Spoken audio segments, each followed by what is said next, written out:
So good afternoon to everyone in India and good morning to Damodar.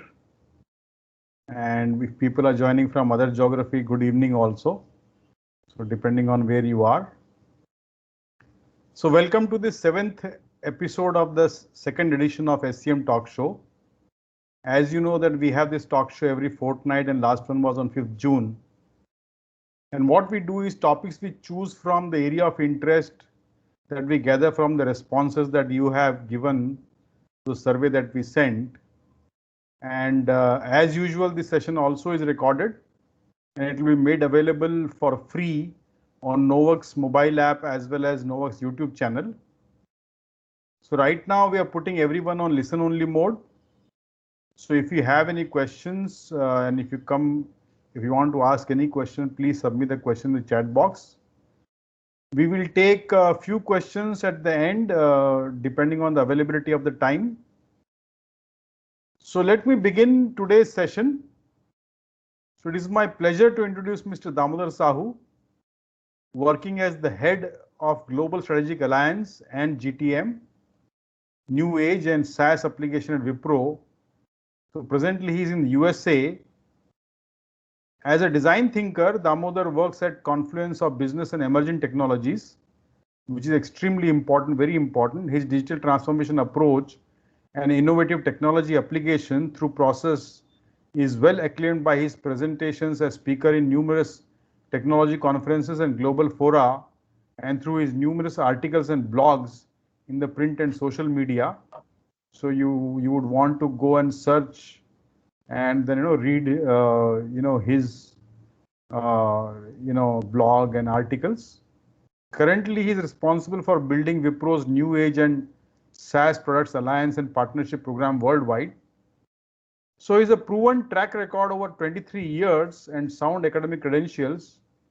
He graduated with a BTech degree in Electronics and Telecommunication Engineering.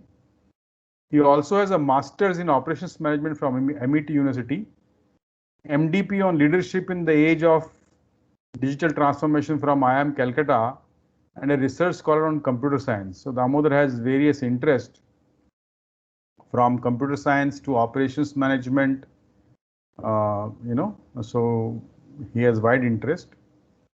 He is also a philanthropist supporting on education to the underprivileged students of his village, Belaguntha in Ganjam district in Odisha, India.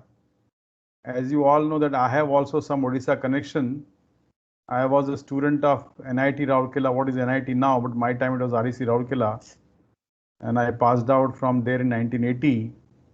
So I understand, his efforts, highly appreciate what he is doing is really, really required. And, I really appreciate that, the sons of soil are helping, them to grow. So it's very, very nice. So congratulations and thank you. So he's been awarded as World Peace Ambassador India by World Peace Tract. In April 2021, which is not very long ago, only very recent, he has been ranked among top 50 global thought leaders and influencers on emerging technologies by Thinkers 360. He also has been ranked as #1 social seller globally for Wipro by LinkedIn. So it's a pleasure to have you as a speaker, Damodar. Welcome. Thank you, sir. So Damodar, today's topic is intelligent supply chain led by IoT, AI and blockchain. And I think it's a very, very hot topic. I think all supply chain professionals are very keen on understanding, what it's going to impact the supply chain on, what is it's in the future, how will they get impacted, what is going to happen in the future so that, they can resharpen their skills. So I think it's a very, very relevant topic for all the supply chain professional. And young professionals especially, I think is going to like it a lot because I think they are the ones who are looking for shaping their career with this new disruption. So without wasting much time, let me first request you to introduce intelligent supply chain. So what is an intelligent supply chain? Sure.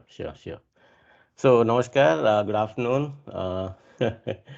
Good evening, good morning, wherever you are. So, yeah, it's a good question.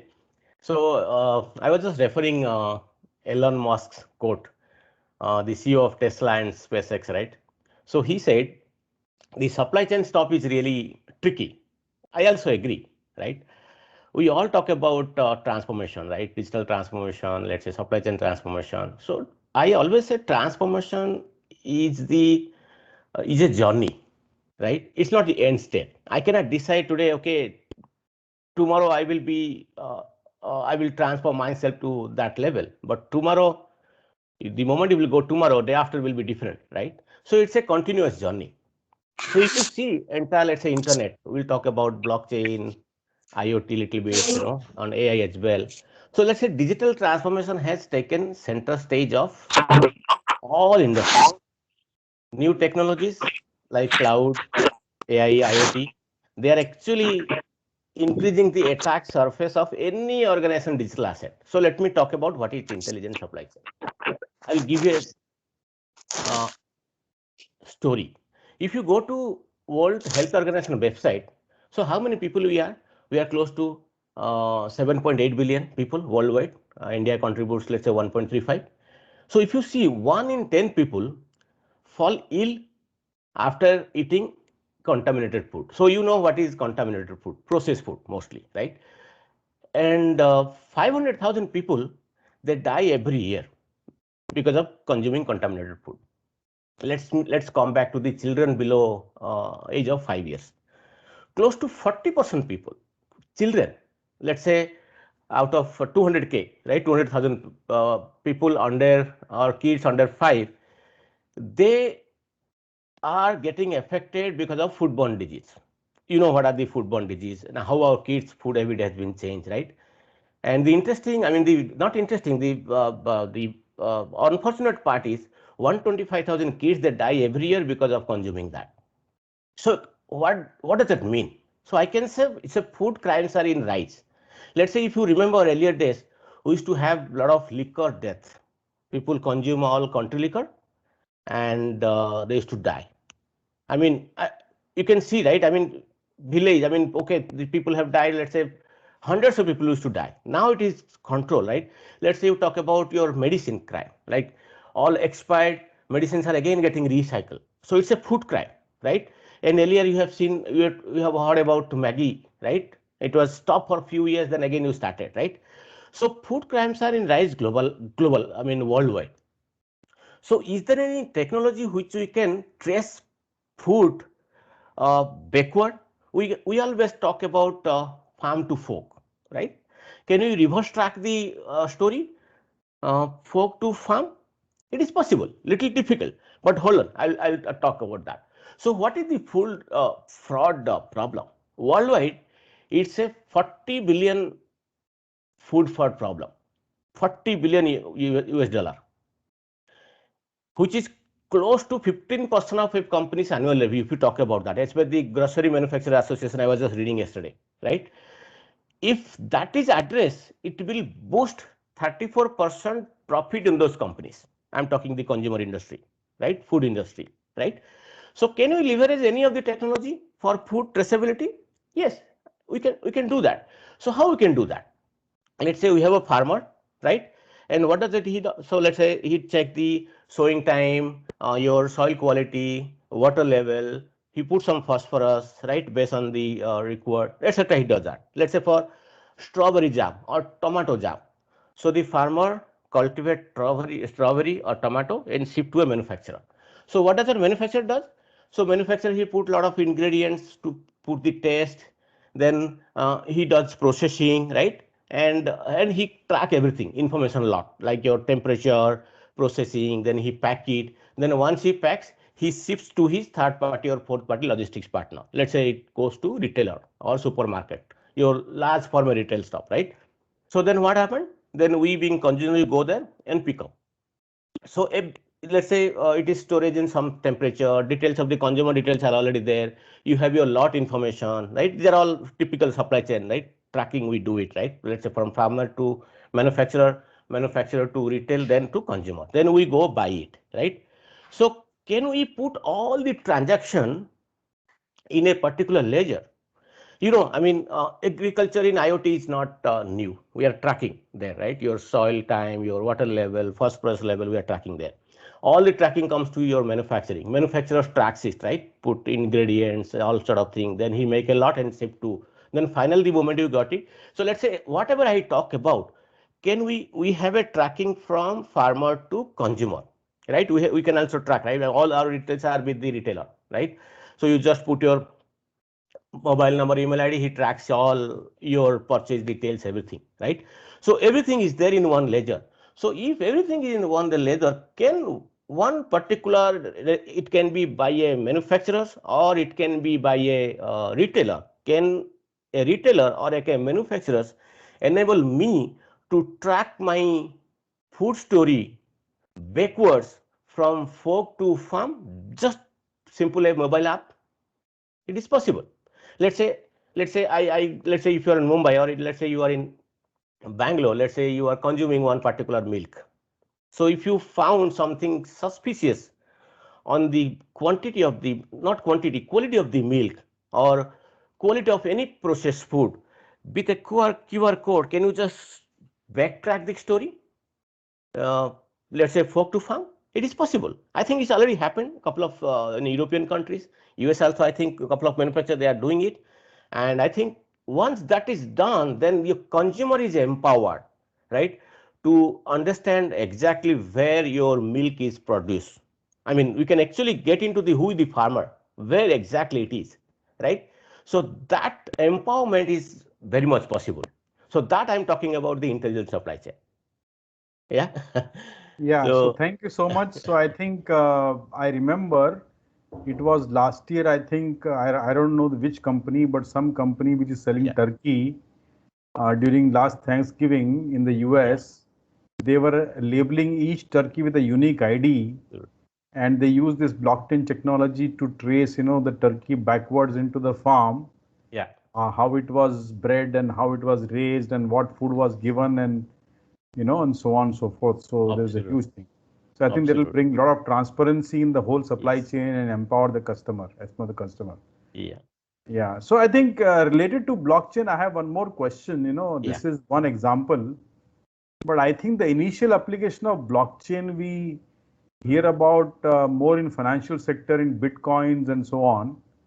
Subsequently, I remember a case study. I think IBM worked with Maersk to apply this technology to mm, track international shipments, because this yeah, export import documents involve lot of agencies, and there are a lot of documentation and transactions which needs to be handled, yeah, and there is a lot of I would say gray areas and dark areas where the customer does not really know where my shipment is currently, where it is stuck. So for example, we also import and export through global agencies like FedEx and DHL, and sometimes we also have little we don't have enough yeah. information where my package is held. So can you also enlighten from this food Sure. and this export import, which are other areas where blockchain can be used Absolutely. in supply chain management? Absolutely. I'll give you another example. So it is, let's say I will consider one industry called aircraft. Let's say your Airbus, Boeing, they are the manufacturers of the aircraft. So if you see the aircraft, I mean, there are millions of parts comes from thousands of suppliers. If you see the aircraft, just open it and see billions of parts are there, right? And it not only comes from one or two manufacturers, it comes from thousands of suppliers. And if you see, I'm talking about the airworthiness certificate tracking system, track and trace. How those parts coming from the thousand suppliers are genuine quality. If you see the, it's a FAA, let's say Federation of Aviation Industry here. Let's say our Indian country DGCA, Director General of Flight Civil Aviation. So there is a regulation that all the parts coming from all the suppliers should have some quality parameter. So how a document with grants authorization to operate an aircraft in flight mode, through which the entire FAA or DGCA, or let's say European standard, they call it EASA, conveys the airworthiness certificate to an aircraft. Once it's not there, then the particular flight won't be allowed to fly, right? So let's say I talk about Airbus or Boeing. These are the OEM, right? They are the original equipment manufacturers, right? So they are actually holding, they will be held responsible for anything goes wrong. And you have seen that recently, a Malaysian flight, I don't want to mention the OEM, but you heard that, right? How that happened, right? And so the quality, the collaboration problem, millions of parts, then coming from thousands of supplier, where exactly you can do it. There is no visibility of supplier earlier. There was no inventory control. The delay in time beyond some tier 1 supplier, right? Tier 1, tier 2 supplier. It was unpredictability of supply lead time, and it was really impacting the production and delivery planning, right? Now you can see people are ordering hundreds of aircraft flights, right? But earlier days it was very difficult. So how the AR-worthiness certificate tracking system comes? Again, it's again a blockchain network. Then you have a black box, so that is actually the IoT. If you see connected asset, all things are getting recorded there. That you know that. And let's say for you will put everything in a blockchain network empowered by, let's say, your connected asset or connected or IoT you talk about. And so once everybody will be enabled, let's say your supplier, tier 1, tier 2, then all are in the one ledger. So the tracking and the audit would be easy, right? With a single button, you will come to know which are the parts coming from where, whether it is coming from the real supplier or not, right? If it is the real supplier, what are the quality parameters? So everything they will fit to the ledger, right? And it gets tracked on real time, right? So then what happened? It will apply a certificate of the appropriate authority, and they can obtain the certificate immediately so that the flight will be allowed to fly, right? Otherwise, it takes time. Otherwise, it definitely takes time. You heard about that. I mean, there is a technical problem in the flight. There is an announcement, right? Even though you board the flight, right? And because of that, the flight is not allowed to fly. The aircraft is not allowed to fly because of that. But these days, I think it has come down very drastically. Everything is fine, then you are allowed to fly. So that nobody is going to physically check, right? There is a ledger, and they will go and just check everything is fine. Then the system will give a green signal. Then you are all set, right? So this is very critical. It's a craft. I mean, aircraft. I told you how many parts, millions of parts. Actually, you can say that. In my earlier avatar, I was engaged with a POC doing couple of years ago with one of the manufacturers. It's a very interesting journey. So it is not new, it is already there, but just talk about how blockchain is already being used, and that this is one example. And other example I can give in Indian scenario, I think a few of the governments, they started putting your land records in blockchain ledger. That's why if you see even in my state, Odisha, I can simply go to a website and see where are my, I just put my details, then I will get the everything pops up, right? So earlier, what used to do, the same land used to sell to different multiple owners. The same flat used to sell to multiple owners, right? But I think now this has really come down drastically. And because of this government, some rule, then actually the builders or the landowners are aware of what things are happening, right? So I thought to give 2 examples. So I want to take more questions from you, Mr. Ravi. Thank you so much. So actually, all this is fine. This will automate supply chain. This will improve efficiency. This will help consumers. Then what happens to us, supply chain professionals? That is one of the fears, So there are all these IoTs and AI and blockchain. All these are disruptive technologies. So can you describe how this will revolutionize business and how it's going to impact our business processes and our skill sets? Our skill sets will become obsolete. So what we have to learn, what we have to do, how do we survive? Absolutely, absolutely. Thank you. So if you see the world we live in is changing at a rapid pace, right?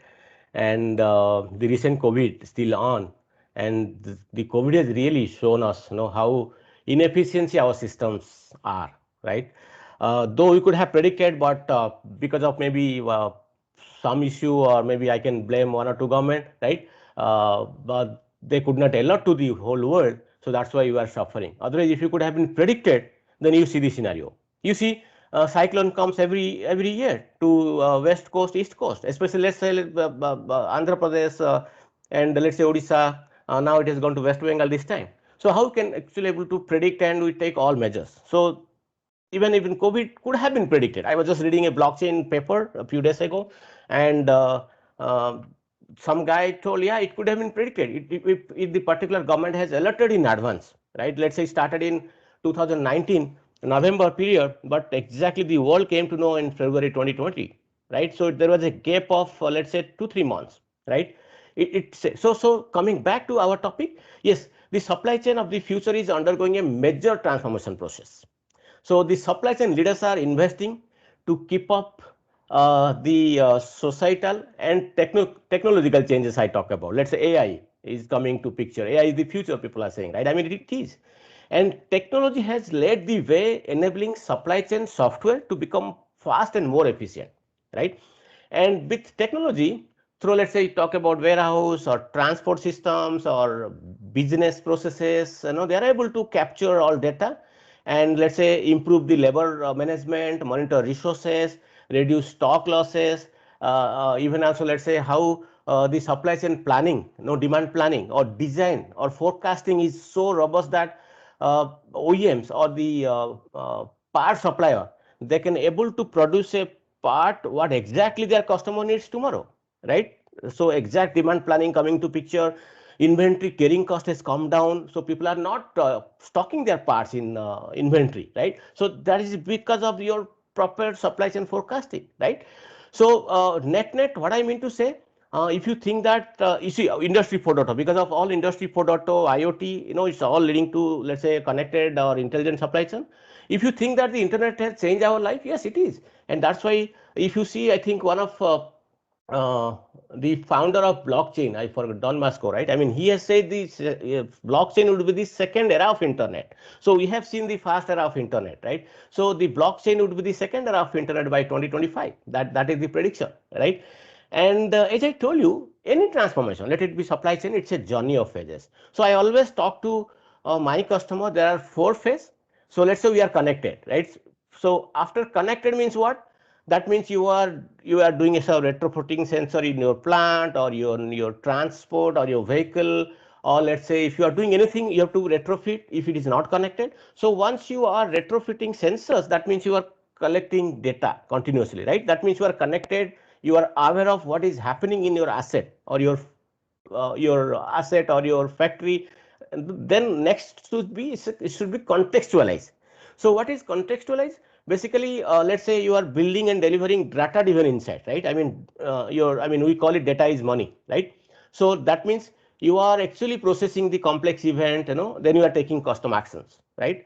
And intelligence on the edge and analytics, right? That's why you call it edge analytics, right? It doesn't mean that everything, all data you should push to clouds, right? So edge analytics is also on coming to picture, right? Then and there you can block it and you are taking action on the edge device, right? So connected, contextualize, then the third process I call it optimize. So it's a continuous process, right? It's not an end state. So let's say your assisted automation, your personalized recommendation, let's say real-time analytics, let's say you can do a new business model. For an example, subscription pricing is coming up now. So if your assets are connected, contextualized, optimized, then let's say for a Netflix kind of stuff, or let's say your Amazon web services, right? Let's say anything you talk about, right? I mean, this is a new business model. It's a subscription model. You don't own anything. Let's say if I talk about in a scenario for earth moving equipment, no, you can hire a earth moving JCB kind of equipment, you can run and you can pay, right? Everything happens through a mobile app. Then once connected, contextualize, optimize, and the fourth stage is called self-aware. Self-aware is nothing but your automated process, interactive, predictive maintenance, reactive actions, all those things will happen, right? So that's why I always say it's a continuous journey, and we have to day in and out, you have to optimize all the things we are doing it, right? Today what I talk, it's not relevant tomorrow. So tomorrow again, we have to again prepare for day after tomorrow. So it's a continuous journey, Mr. Ravi. Yeah. So we have to keep ourselves up to date of what is Yeah. going on, what is happening, right? So the core concept of supply chain management, I know that supply chain management terminology has been used in so many ways, right? Wrong Yes. ways and right ways. And some people call procurement as supply chain management. Some people call logistics as supply chain management. But in reality, the core concept of supply chain management is to connect all partners in supply chain. Right. That is, when I say all partners, some people know end to end. But when I say end to end, I'm talking about mother nature till consumer. So the idea is that we increase transparency and visibility so that we can share the information and data in real time. Yeah. So how do you make supply chain connected? Absolutely. So I'll give you a very live example. Let me take you to 2030 India scenario, right? Let's say this government has a plan that by 2030, all our cars should be electric, connected, electric, right? So before taking it to India 2030, let me give you a what is happening across world, right, around the world. The car of future is all connected. We know that, right? No, the car I drive here is connected car, right? It put auto brake. I can go on a cruise control. Even I go 80, 85 miles where I'm allowed, right? And it is self-aware and it will give alert me if anything goes wrong, right? So it is connected and autonomous and also shared. Shared is nothing but, let's say, your Hajj, your enterprise, Ola, Uber, they're all share economy, right? We are just sharing the yeah. Then it's all electric. So I'll come back to the electric. So if I was just going through my industry automotive industry report by Harman, you know, so they are saying is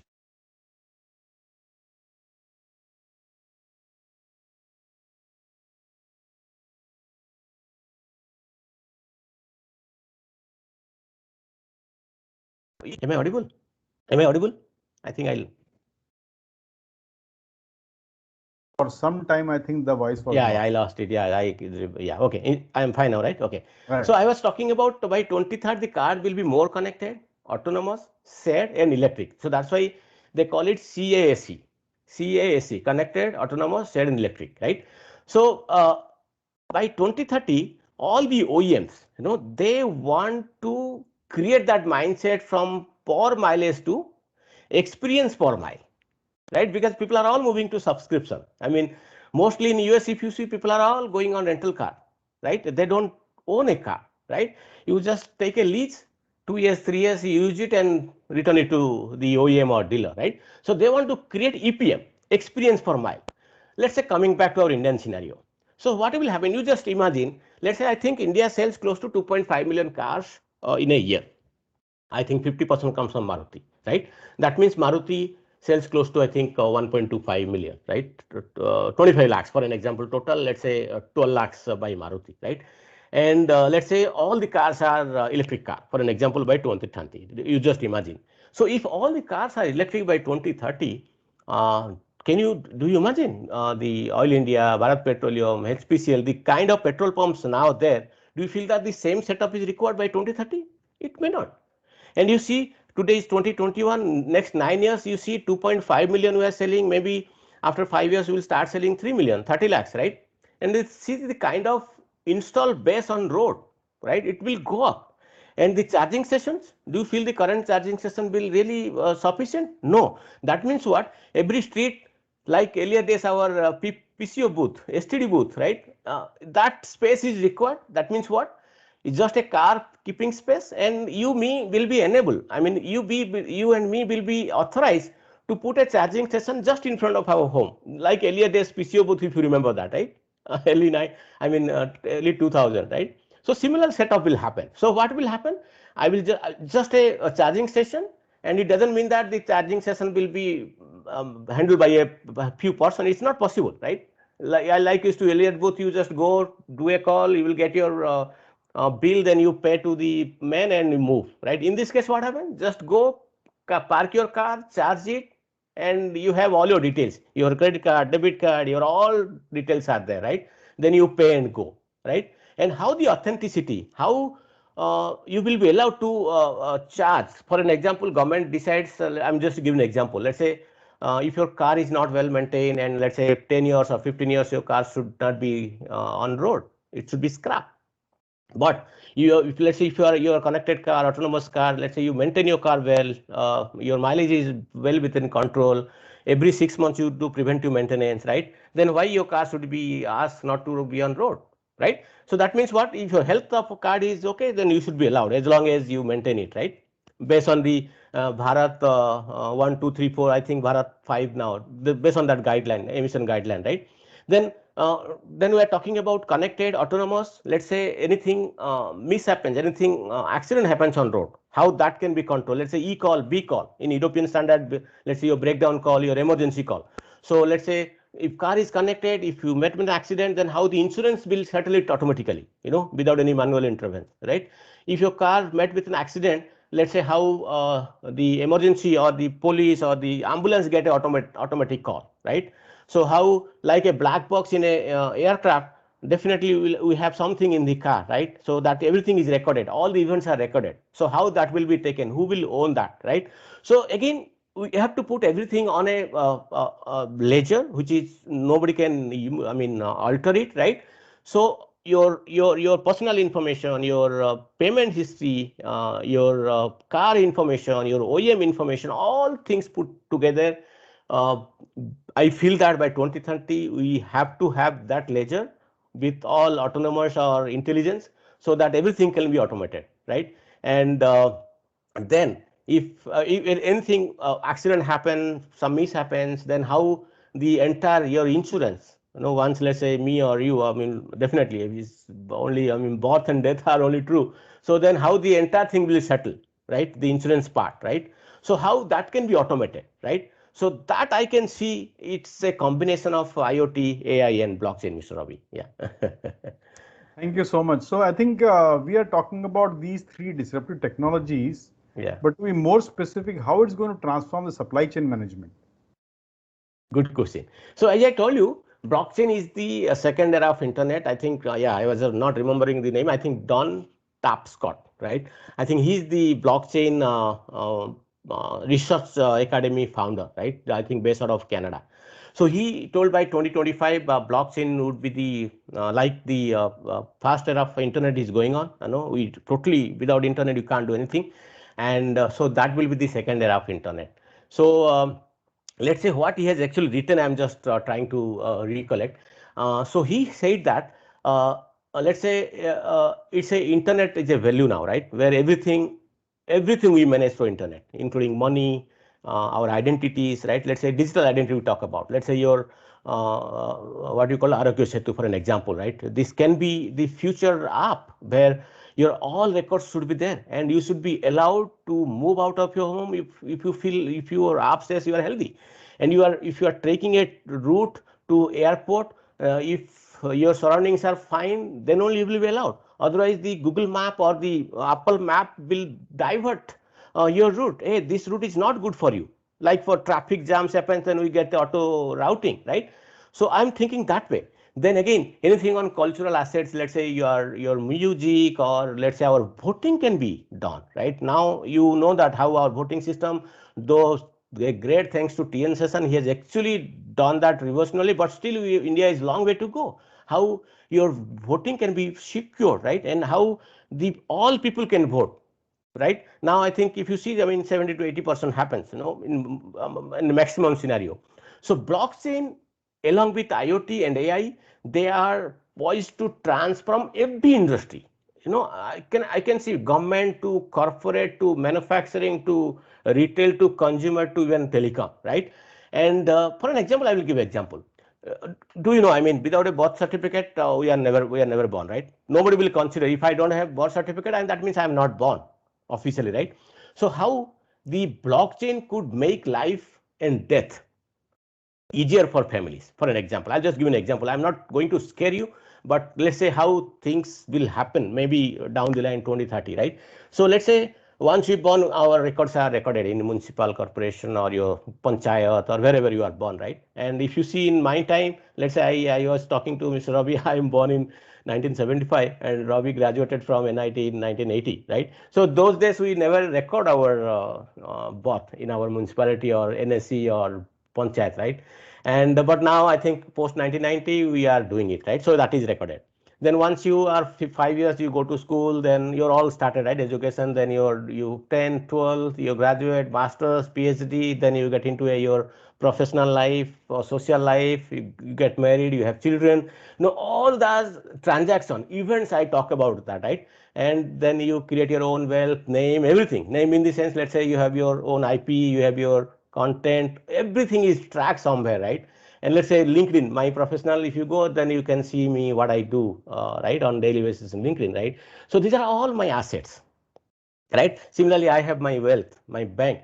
So as I told you, I mean, both and debt, there are two things only true. Balance are all, we are creating our asset, and we should feel that we are the trustee of those assets. Let's say once we go out of this world, right? How that can be really quickly settled, and the beneficiary, let's say your nominee, your kids, your parents, or your wife, or your spouse, right? So that I'm talking about. Still, if you see the scenario, it is happening. It's actually more easy. But can it make on real time? Once somebody goes, somebody die, then let's say somebody certified, he's no more. Then all the settlements can be done quickly to all the nominees, or right. So that I'm talking about. So this is a big picture, but yeah, I think it should come. Otherwise, it is very today we are 7.8 billion people. Let's say in India it's 135, and I think its prediction is by 2025 or 2030 we will have 150 crore people. Then how will we manage that? So that become a problem for. Though it's a good part, we have a young population, but other part you can't manage it, right? So technology only the solution, I can say, Mr. Ravi. Yeah. Yeah. So, what are the reasons behind introducing these technologies in manufacturing supply chain? Absolutely. Specifically coming to manufacturing. Okay, I'll just keep it very short. So let's say for an example, across enterprise, across government, they're investing on supply chain technology. That will help anybody simplify its supply chain, eliminate unnecessary links. I told you, improve efficiency is measure. And there are a lot of process which really delay the right. So let's say reduce your expenditure. I talk about you should produce what your customers wants to buy tomorrow. So how we will get that market feedback? How will you know that what Damodar is going to buy tomorrow, right? So again, so that is again your market study, your benchmarking, right, based on your industry. Then how you can optimize the number of links to your supply chain will also enable you to lower the risk associated while shipping and receiving. For an example, suddenly your shipment is on a ship, suddenly you found a cyclone. See, your shipment is on road, suddenly you found a what do you call I mean, world is not on peace, right? I mean, you see that, right? I mean, how it happens in few other countries, right? So what will happen to those your assets or shippings, right? So increase control over production, so your better inventory control, increase collaboration between your supply chain partners, your third party, fourth party. Let's say let's talk about the both buy side and sell side, how the legal contract. So let's say if you are a global company, or even also a regional company, then you have your partners. So how you will bind them with a lot of legal, so that's why coming to contract lifecycle management we are talking about, right? So, and how the contract lifecycle management, if you are, let's say for an example, the aircraft, thousands of suppliers, where the contract expires, where the MSA, master service agreement expires, what is the payment terms, right? And all this, how you can put it right? So more effective again your customers order tracking and delivery, that matters a lot. That will, if you are tracking and delivering as per your commitment, that goes to your CX, your customer experience, right? So all these things actually the intelligent supply chain or the connected supply chain is really helping. Yeah. So my next question is, when we connect all the partners, all the supply chain partners, and let's say they're all connected into supply chain, and let's say all the information is visible, which part of supply chain can be monitored? You can monitor end to end. As I told you, from, let's say for an example, if I talk about the digital food safety story, which I talk about initially, right? Starting from your farmer, that means let's say your supplier, maybe a tier 1, tier 2. Whatever he is putting, let's say water level, phosphorus level, he's putting there, right? He's creating that tomato or strawberry, right? So everything is tracked there through the Agri IoT, right? I'm just giving an example. Then it comes to a manufacturer. So manufacturer, he puts ingredient based on your taste, he put ingredient, then he prepare it and pack it. So all the lot, ingredient, everything is tracked there in the manufacturer, right? And these are also tracked, right? Then it comes to a third party, fourth party, let's say if you're a warehouse again, if any particular product is supposed to maintain in a certain temperature, let's say for medical is different than the food, I mean perishable product, right? And then your other products, right? So it's maintained in the warehouse, all the things are monitored there. Then it's go to a retailer or dealer, then to consumer. So if you see each and every stage of that particular product is monitored, right? And it's monitored on real time. That's why I call it IoT, that connected data, right? It's there somewhere, right? But people have to, or enterprise have to use their data. So that's why they call it data is money these days, right? How quick, how efficient you use the data and get those data into a business insight, a intelligence insight, and quickly how you take actions, that plays a lot. Let's say I will say, okay, I have a supply chain mechanism, but I don't use those data for, let's say, anything on predictive maintenance of my machines in factory. Let's say I don't do any, I do market feedback.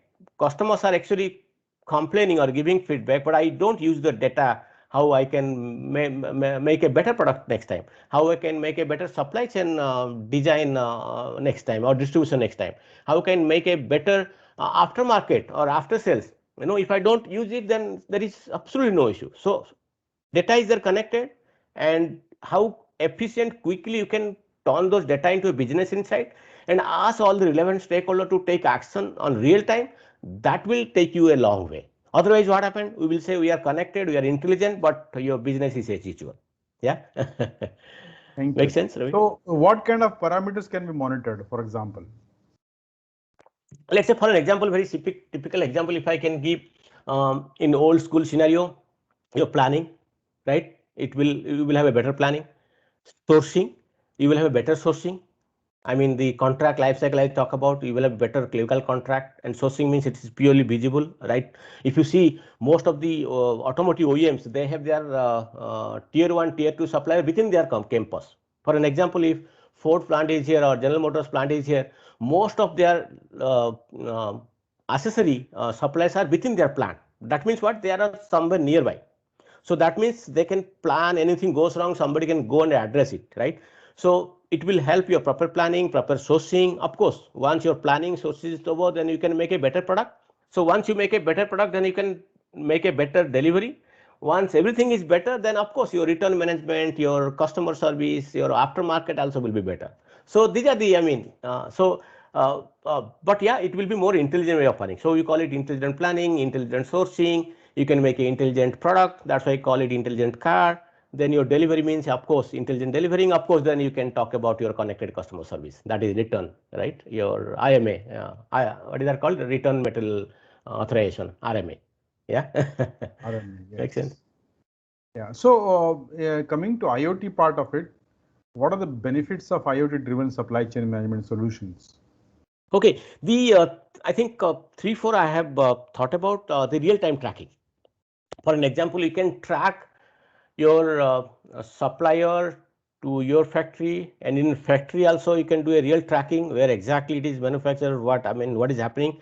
Even if you are a global manufacturer, so you have a command center, you can see what is happening in your factory in Latin America to Canada to Europe, right? And there is a transparency and accountability. All areas of function, let it be supply chain, it will be both buy side and sell side, or let's say your tier 1 to you to your customer, right? And of course, automation plays a major role. And of course, I mean, there is totally forecasting will be accuracy, I can say, if it is IoT enabled supply chain. And you will have a better inventory control, right? So that you don't need to pile up your inventory everywhere, right? It's a cost. Inventory is a cost, right? So optimize inventory, then inventory carry cost will be low. So these are all the saving you will get it on IoT enabled supply chain. Yeah. So my next question is about the which type of industries can benefit from this kind of connected, intelligent supply chain, connected supply chain, or Industry 4.0? Absolutely. So I think all industry, it can be enterprise, it can be even government, right?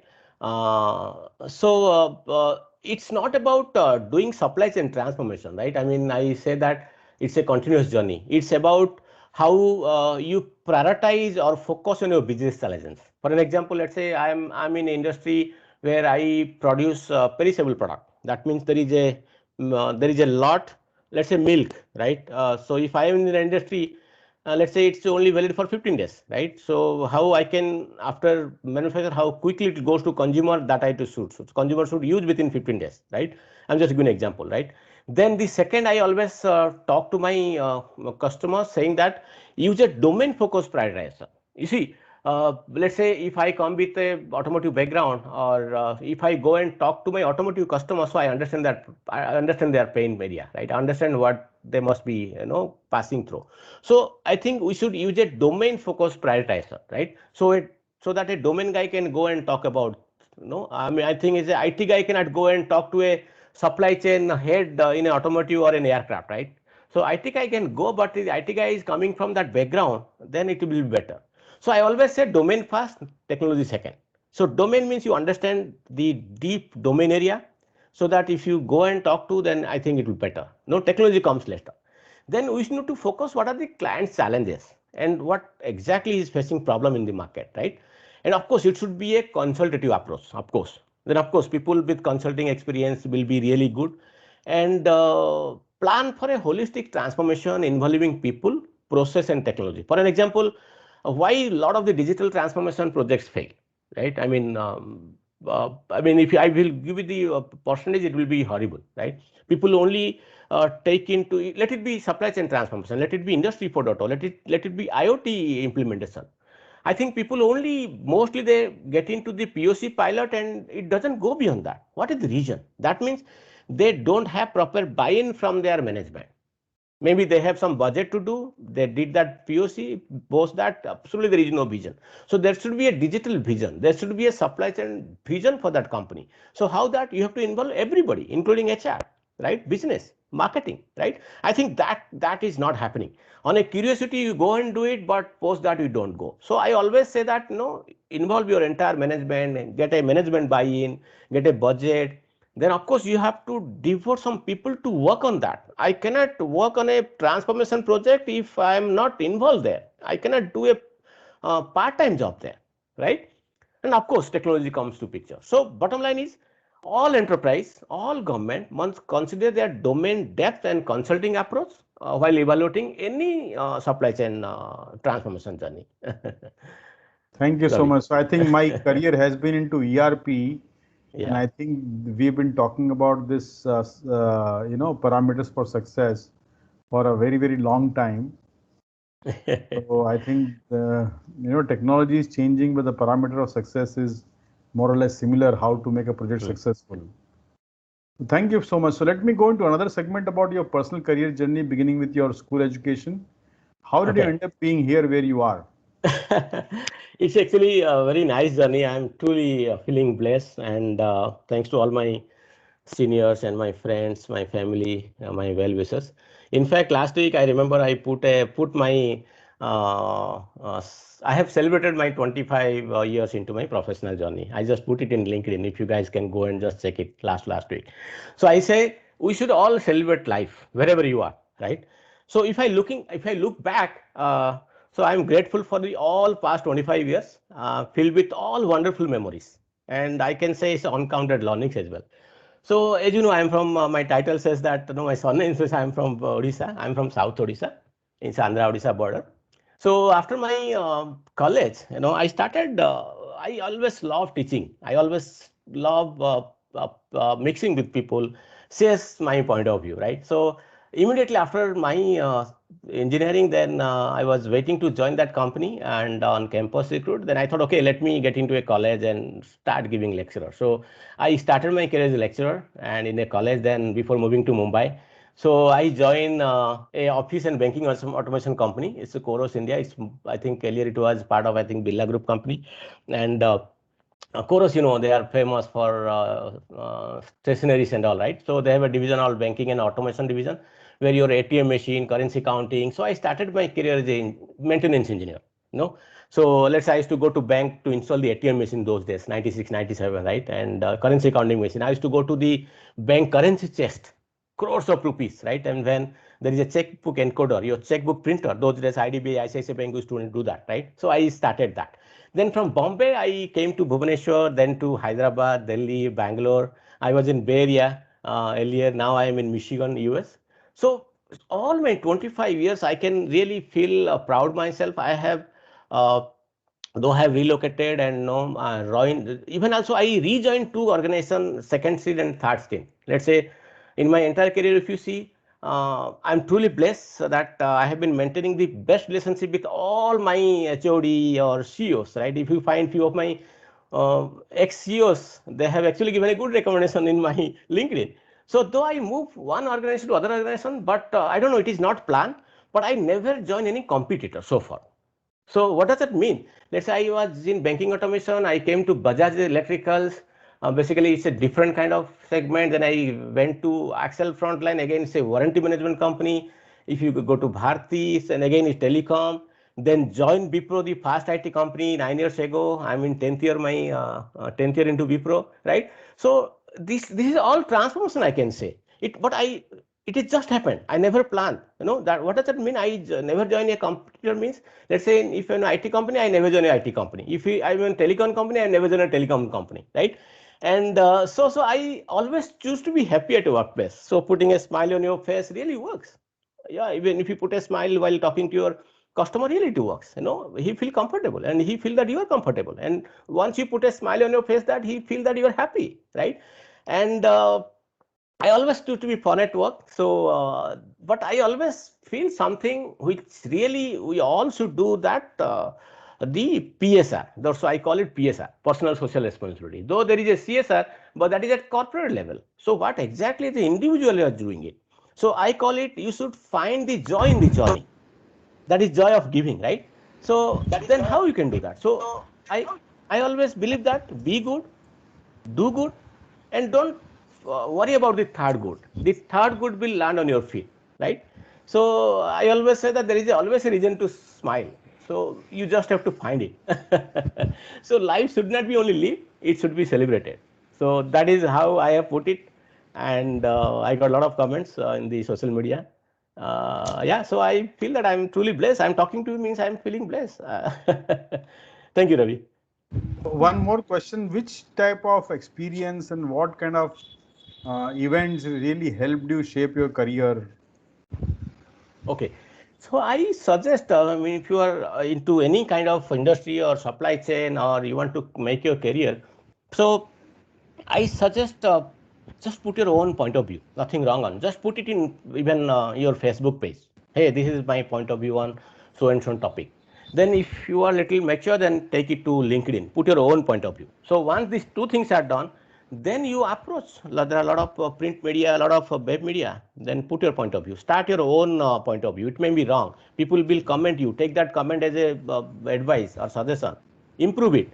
Then if you are working in a corporate, then you have your corporate blogs, then just put it. And I suggest, other than writing, start attempting conference events, and you see, somewhere you have to start. It doesn't mean that I came to the forum. I mean, Ravi and team, they found me there in LinkedIn, then approach, right? So similarly, once you are visible in the social media or professional media, then people will reach out to you. Then you have to give some time, right? Because you have to read, you have to do some research, then you have to have your own point of view, then you come in a forum and talk, right? And of course, you have to upgrade yourself. What is happening? The ERP we started, like Ravi said, but now we are talking about all SaaS product, right? It's all license, right? If you see the kind of product I handle, it's all let's say I will talk about JDA, your Kinaxis, your Blue Vendor, right? Or your Lamasoft. They are all supply chain gurus, right? So these are the alliance I handle, partnership I handle. Similarly for procurement sides, legal side, contract lifecycle management side. I was talking about the subscription. Let's say Joe is a subscription SaaS product, right? So they are the product company. Then get into the real SaaS is the talk of the town, right? People are all moving to cloud, SaaS, right? Pay as you go, right?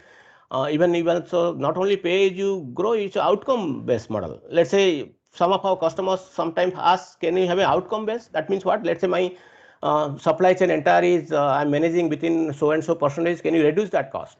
And whatever the saving you have, take a cut, 50-50, right? So that needs your domain, understanding of the process, understanding of the industry, right? So how will that is nothing on your implementation cost. You are not going to implement a ERP and get paid. You are going to get paid what you save for your customer, right? So we have to upgrade ourselves, yeah. And that again become a continuous process. It doesn't happen you learn today and tomorrow it won't be valid. Then again tomorrow is again new day, right? So every day is a new day in our career. Excellent, excellent. So I think there's a lot of career advice to the listeners on this front. So thank you so much, Damodar. So I think there are a lot of questions which have come up, and I will hand over to Nistush to ask these questions, share these questions with you one by one. Sure. Sure. Thank you. Thank you for this great insights and examples filled up session, Mr. Damodar. Of getting great comments there and a lot of questions too. So I'll start with a question from Mr. Shoaib Ahmed. Okay. Where does ERP system fit into entire equation of IoT blockchain or digital supply chain management?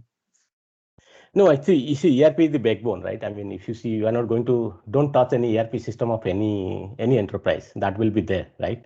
Because that is the backbone. Let's see if I talk about any manufacturing. So SAP is highly maturated there, right? I mean, matured ERP system, right?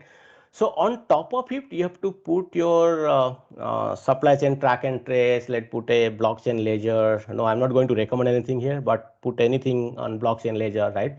Then if you talk, you want to add put a little bit AI. Let's say if you are in a factory environment, let's say for an example, factories are open. So how you can ensure that your workers are maintaining the social distance, right? Can AI into, right? So on top of it, you have to put all those, and it can be integrated seamlessly. All the companies, SaaS providers, they know don't go and touch that ERP. ERP will be there. That is the backbone. It should be there, and you never ever go and advise a customer that I will replace your ERP with this. No, that's not the good way to do. Yeah, you just create a vertical application. Let's say anything. It should be consumer. It should be a consumerized vertical, and that should sit on top of the ERP, and this will become a front end for you, right? Backend is ERP, all data, everything will be there. You know, financial. Did I answer you? I think that was a perfect answer. So I'll ask a question in continuation to that actually, Yeah. not by the same person, from Mr. Rishi. So in ERP systems, we have authentications. Not all data is shared with everyone. If blockchains need to be truly transparent, how can we tackle this? Yeah, of course. I mean, as I told you again, let's keep it separate, right? I mean, a lot of people, they said, why not ERP can be, but ERP can't give access to everybody. That is an internal matter. But blockchain can be given access to anybody in that network. For an example, in case of PNB, you heard what happened, right? If PNB would be on blockchain, then they cannot bypass that to general manager or senior manager, and the money entire will not go to that guy who is hiding in London or somewhere else, right? So that is the fancy of blockchain. And I talk about the aircraft where millions of parts coming from 1,000 supplier, and how you can give your ERP access to the 1,000 supplier. That is your backbone. All your financial material, everything is there. So then you have to have a application which integrate it, and you can give all node access to everybody, so that people will do their role and they leave it, right? So let's say for an example, our earlier days of ledger, let's say before 2000, how our banking transaction, I have a passbook, hard copy. I used to go stand in a queue on SBI or CBI or Bank of India, and I go and give my passbook. If I withdraw or deposit anything, it is written my book. It is written in their ledger portfolio. And if my passbook is gone, then they will allot another passbook. And if their page is gone, then again they brought forward to. So that is digital form is blockchain, nothing else. And in that case, they have not changed any banking system. It is still there, right? This all put it in digital form is called simple blockchain. And where I have access, bank regional office access, bank head office has access, and as a consumer or client, I have also access. So this is the same thing. And in that means that I will not go and touch their banking system, core banking system, right? So I'm just giving an example. I don't know, Rishi, where you are, but I mean, just putting a layman's language, I just thought to put it. I think that would certainly answer this question. So I'll go to the next one. Referring to your example of supplier tracking L1 to L4, L5 in the context of blockchain, is it required to host all these partners in one homogeneous system or ledger? Can you please share some relevant business case? It doesn't mean that everything has to be put on ledger, right? It doesn't mean. I mean, you have to decide which are the critical parameters you want to monitor. For an example, compliance thing, right? Anything on legal contract, right? That actually has to be tracked automatically. You have a 1,000 supplier, how will manage their MSA? That means you have to put couple of guys to just go and check their monthly, I mean, master service agreement every month, every day. No, it's not possible, right? It's a cost, right? And let's say a critical parameter. For an example, you want to put a contractual contract. For an example, let's say a supplier is supposed to supply some products which has to come today. If it is led by 1 hour, then it will impact your business. Let's say in consumer industry, food industry, perishable products where you do, right? There is a time bound activity happen, right?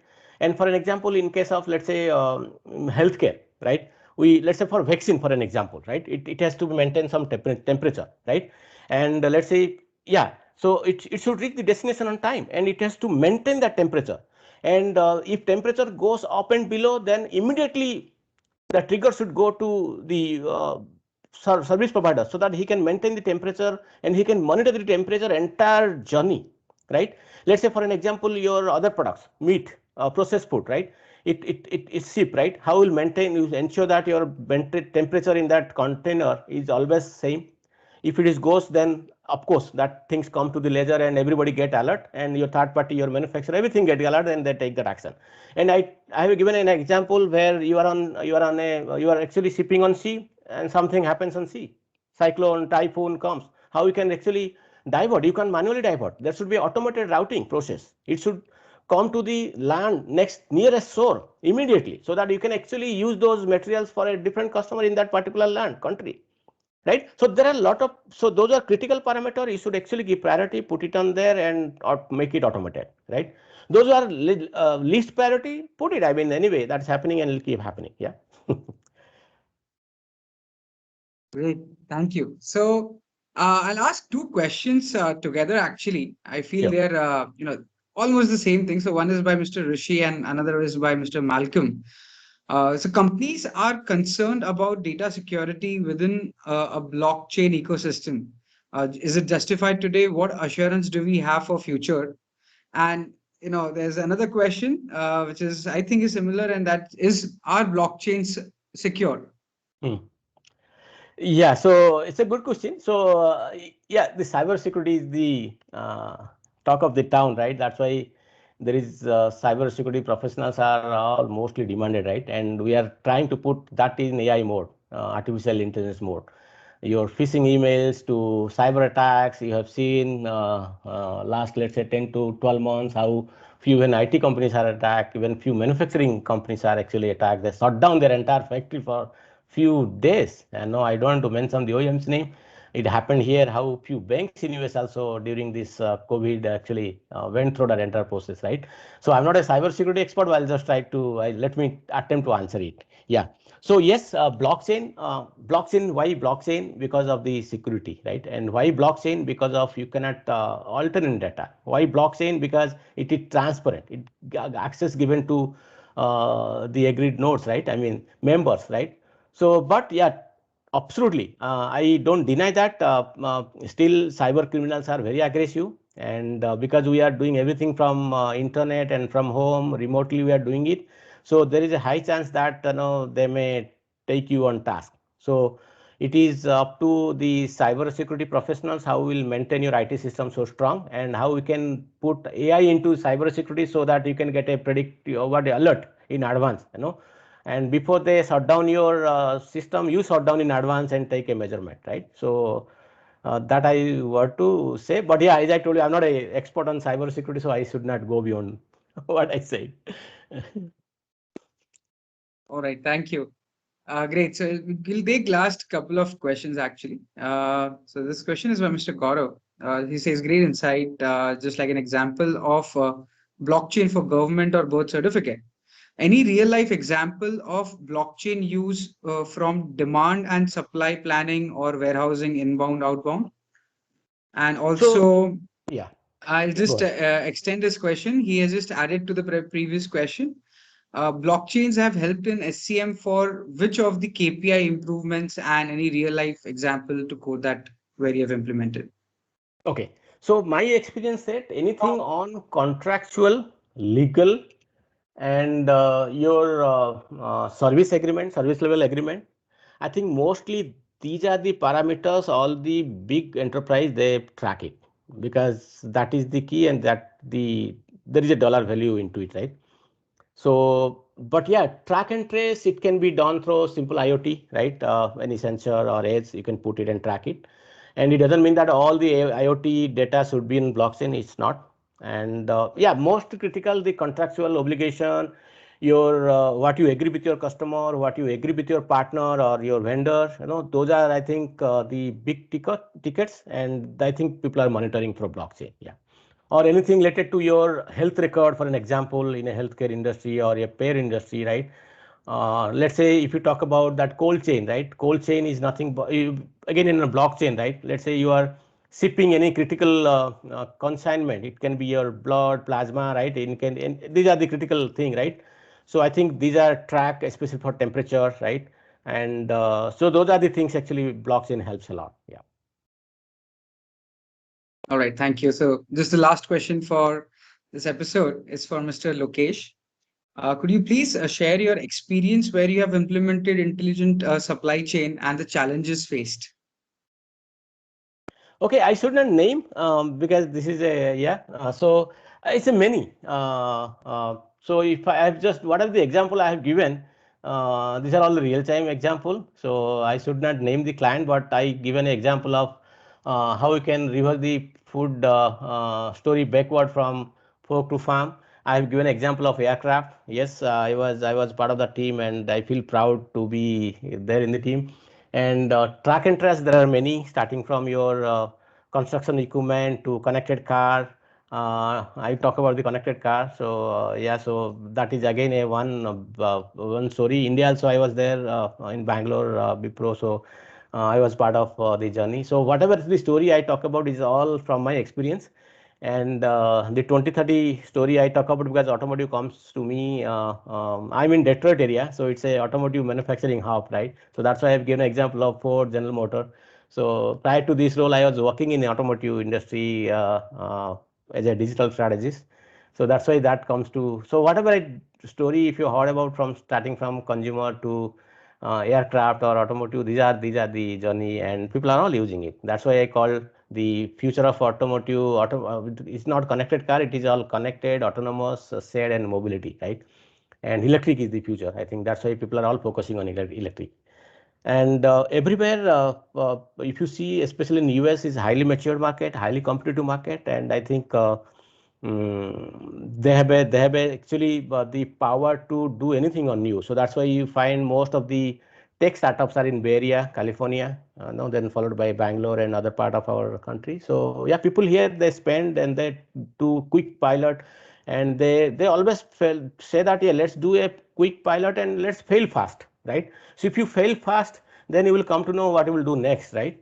And so we should not put it on pending. Let's say my experience is a lot of the digital transformation. I'm not talking only supply chain. Then that doesn't move beyond POC, right? Because of a lot of problem. You don't have management buy-in. You don't have a people. You don't have a focused people. No, you can't do a part-time job on this transformation work. The transformation. Let's say, can I do a part-time job while transform my body? No, I need to go to gym. I need to have some proper diet. I need to maintain that decorum, discipline. Can I do a part time on my? No, absolutely, it's a full time. I have to give attention. If yoga, pranayam, whatever I do, I need to keep attention to me. Then only that entire body transformation happen. So sorry, I'm just dragging to. I become sometimes talkative. So yeah, stop me. Yeah, over to you. That's absolutely fine, actually. But I was going to close the session, but there's just one last question again, which has just Yeah. popped up and really relevant to the current situation. So I'll just take that one last question with you, Mr. Damodar. Can or is blockchain utilized for current vaccine program, cold chain maintenance? I think it is, but don't ask me whether which state, which country. I have seen here in US, it is. I have been vaccinated twice. I mean, 2 doses by Pfizer, and it is done by US Army, and the system was too good. And I asked actually based on my the doctor is a US Army. I asked her, so can you spend 1 minute? She said, yes, sir. Tell me. You look like Indian. Where do you work? I said, I am working actually in this industry and blockchain, IoT. Then I told how the entire shipment happened to this place, in Detroit. Then she has actually explained me, because she's from Army and they have all the standard operating procedures. Whatever she used to, she said, yes, it is maintained. And they have put, though I told is a blockchain, she said yes. And what do you maintain? So normally they track and trace the shipment and the cold chain piece, right? The temperature and whether and any what do you call handing or happened, each and every part they have actually tracked, starting from Pfizer to the Detroit. It was in a Detroit stadium, so everything they track it. Then I told, you are here, I am here. Are we tracked? They said we are not tracked, but the shipment is tracked. The shipment is really tracked that it is at this location. That geotagging is there on this entire shipment. So then I asked her, now you have given me injection, right? So how? So he said that it will immediately go -1 from our inventory, right? So that is the level of yeah. It's actually fancy. I mean, blockchain, IoT, AI. They will really wonder to this world. Yeah, but of course, otherwise, I told you cyber criminals are on rise. So they are actually keeping an eye what you do, and you must be getting a lot of emails on your personal email ID, right? And so you have to be very, very alert. So the cyber security, the cyber criminals are very, very, very dangerous. So you have to very, very careful what we do and what we click and what we visit or where we visit. Yeah. Thank you. Amazing. So that was a really great insight, relevant to current situation. So thank you once again, Mr. Damodar, for joining in early morning from US and No, no. spending time and sharing insights. It was a pleasure to have you. Thank you, Ravi sir, once again for hosting this wonderful episode with great insights. Thank you, audience, for joining in. I hope you have learned a lot of examples being shared, a lot of importance of blockchain we shared. So there's a great opportunity lying ahead. Thank you everyone for joining in. If you liked our episode, please do subscribe to YouTube. The recording will be soon available. Share it among your friends. And we will have the next, which is the 8th and last episode of this particular season of SCM Talk Show on supply chain sustainability. Stay tuned for the dates and the speaker. It will be soon announced on our social media. Once again, thank you so much everyone for joining in. Stay safe and take care. Thank you. Thank you so much. Yeah. Bye-bye. Bye.